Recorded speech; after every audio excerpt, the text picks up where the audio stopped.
Okay, in this part of the series we're going to look at how to get the information we need out of Picasa, that is longitude and latitude, and the web address of the photographs, put them into an Excel type spreadsheet and then upload that to ArcGIS online, and then look at some of the things we can do with the particular layer we've just unloaded once we've got it in that software. So the first thing we need to do is open up Excel. Right, so we need to save as a special file format. So rather than save, we go to Save As. Okay, I'm going to call this Map Test. Oops. Map Test. I'm going to save it to my desktop so I can find it, and I'm going to save it as type CSV brackets comma delimited. It's important to do this because normal Excel file formats can't be uploaded into ArcGIS online. So we save that, and Excel immediately starts complaining. It will try to persuade you to save it as a normal Excel workbook. You don't want to do that. Click on OK there and yes there. Right, we're going to set some columns up. Okay, the first column is going to be something called location, some basic information about the photograph we've taken, the latitude, the longitude,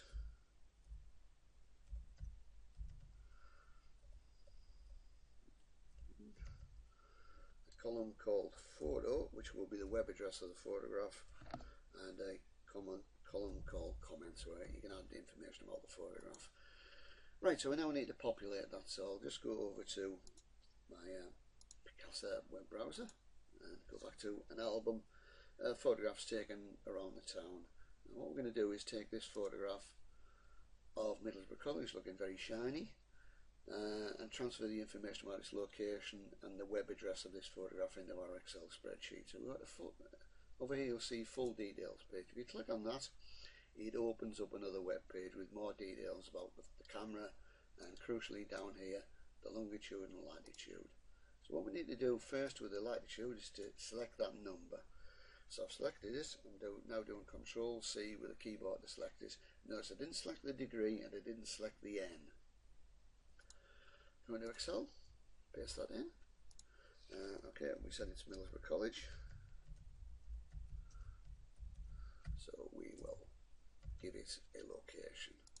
Now the next thing we want is the longitude. So again, we just select the number. Oops. Make a number, Control C, back to Excel, paste it in. Okay, so far so good, but there's a slight problem here.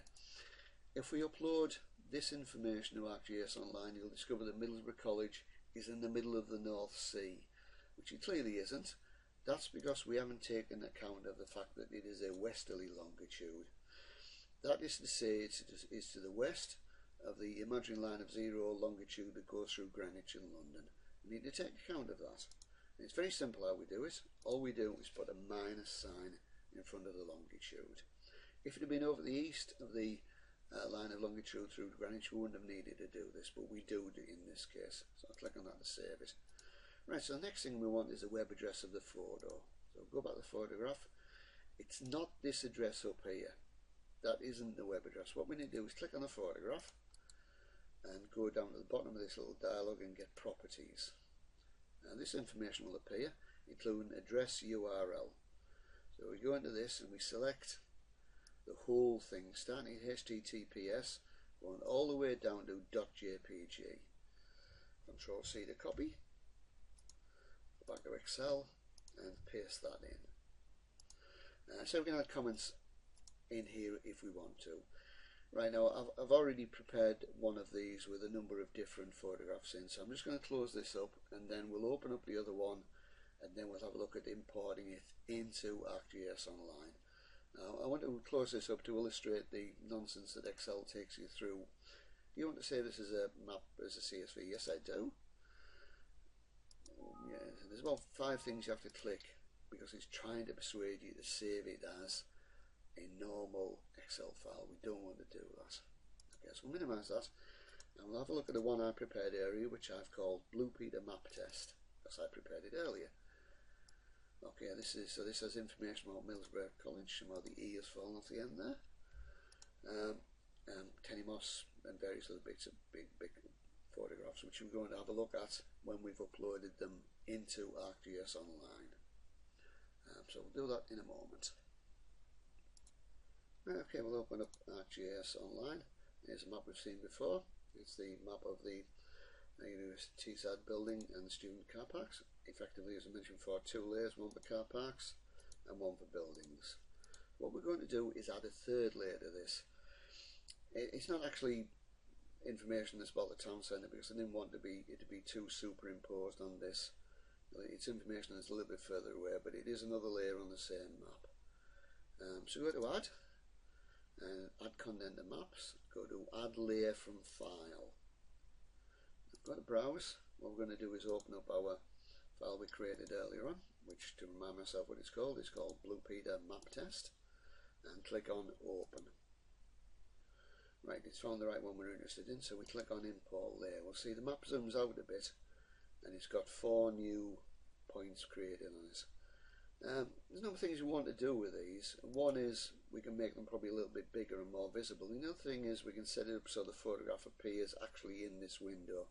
The photo is there. If you click on that, you get a nice picture of some lichen and looking across into the blurry distance across the River Tees. What we want to do is set it up so that the photo actually appears in the pop-up window.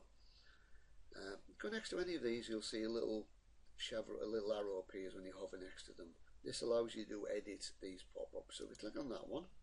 What we can do first is change the symbol. So with a little sort of orange blob at the minute, we can change it to something different. There are a number of libraries of symbols available. We're going to have a look at the basic ones, but there are other ones available, such as people and places, for example. Transportation, obviously quite useful for people who are interested in that sort of thing. But we'll go back to basic, because there's quite a good one which will be very visible, which is a red bullseye.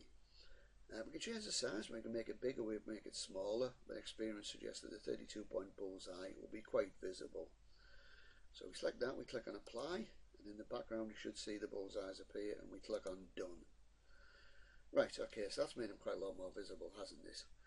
So we go back to Details. Again, we go to the little arrow next to Blue Peter, and then we go to Configure Pop-Up. Now sometimes you have to wait a little bit for this to catch up. And you give it a general title for each of them, which, okay, I will do. We'll call it Various Places. Yes, couldn't really get more generic than that. Next thing we want to do is add a little title in the thing. What we're going to add is the location information. So in this case, we drop down this menu, a list of field attributes, and click on a description from one field. In this case, what we will want is the location. Okay, so when we click on the button now, we should get, for example, this one over here being Middlesbrough College. Next thing we want to do is add an image. So we click on this and go to Add. There's a number of things you can add here, which we'll probably look at possibly in a later video, but not as part of the Welcome Week thing. Click on Image, and down here what we want to do is find the URL. In this case it's photo, isn't it? Remember in the spreadsheet we had a column called photo, which included the information the web address of the photograph. So we click on OK, and now when we click on here, okay, we're going to need to save pop-up first. Now when we click on here, we should have an evocative picture of the lichen. Similarly, over here, a picture of Tenemos, and all the other various places. So there we are. That's how to take data out of Picasa, put it into an Excel type spreadsheet, and then upload it into ArcGIS Online. The final thing we need to do is save this. I'm going to save this as not my original one, but TSAD University copy. Save map. Okay, that's the end of part 3. In part 4 we'll have a look at the various tasks we've asked you to do as part of Welcome Week. Okay, thanks for listening.